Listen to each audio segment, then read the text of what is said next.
কাছাড়ের কাটিগড়ার কাতিরাইল এলাকায় এক চাঞ্চল্যকর পারিবারিক ঘটনার উদ্ঘাটন হয়েছে। 15 বছর আগে স্ত্রী এবং 2 সন্তানকে ফেলে কন্যা সহ পালিয়ে গিয়েছিলেন বিভাস দাস। অভিযোগ পরে তিনি কন্যাকে 5 লক্ষ টাকার বিনিময়ে ত্রিপুরাতে বিক্রি করে দেন।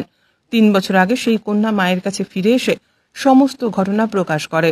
সুযোগ পেয়ে রুবি দাস কৌশলে গতকাল রাতে বিভাসকে থানায় নিয়ে যান এবং পুলিশের হাতে তুলে দেন। জানা গিয়েছে, বিভাসের বিরুদ্ধে আগে থেকেই ওয়ান্টেড লেখা ছিল। এই ঘটনায় এলাকা জুড়ে চাঞ্চল্যের সৃষ্টি হয়েছে। স্থানীয়রা অভিযুক্তের দৃষ্টান্তমূলক শাস্তির দাবি জানিয়েছেন।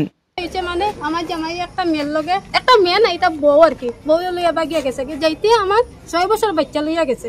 6 বছর বাচ্চারে নিয়ে এক জায়গা থেকে বেশি লিছে বেচার পরে আমার মেয়ে 15 বছর পরে আমার কিনার রয়েছে। আবার পরে আমার মেয়েটা রাখছে আও ত্রিপুরাত কেস করিয়ে আইছে তার বাবার উপরে। তার কাছে বেচছে এটা আমি জানি না। 2জন লোক আইছে আইয়া তাই নিবার লাগে। আমি কইছি আমার মেয়ে নাই, পয়সাই দিছি না। তারা পেছে আমার মেয়ে কইছে সব কিছু কেস আছে। এ থানা ত্রিপুরা দিয়েছে কেস। আমার মেয়ে কত টাকা বেচছিল? 5 লাখ টাকা ত্রিপুরার নোটিশ আছে। আমি আইপিও শিলচর কৌতো গিয়া পর্যন্ত আইছি। কোন আমার লগে আছে তাই নিজে বাগি আইছে। গ্রামের মানুষে আনিয়ে দিছে। কেমন দিন আগে? 3 বছর হয়েছে আমার। আর 3 বছর পরে ইয়ে আইছে মানে আমার লগে সংসার করতে হবে। আমি কোনো সাইড দিয়ার না। তারে ইয়ে আইছে কোন ইয়ে বউরে ফেলাই এখন আমার লগে আবার নতুন সংসার করতে নিশ্চয়ই কিছু একটা আছে। আপনি 1 নম্বর না 2 নম্বর? আমি 1 নম্বর। আমার 3টা বাচ্চা আছে। আমার ছেলে মেয়ে সব বড় বড়। আর আমার অত কষ্ট করি আমি ছেলে মেয়ে বড় করছি।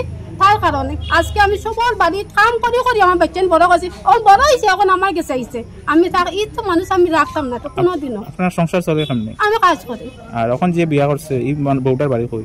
এখানে সিদ্ধিপুর বাড়ি, সিদ্ধিপুর গ্রাম মিরাসরা। আমার 3টা বাচ্চা আছে। বাচ্চা লইয়া আমি সংসার চালাই। আমি কাজ করি। আমার ছোট বাচ্চা কাজ করে। একটা এবার মেট্রিক দিত।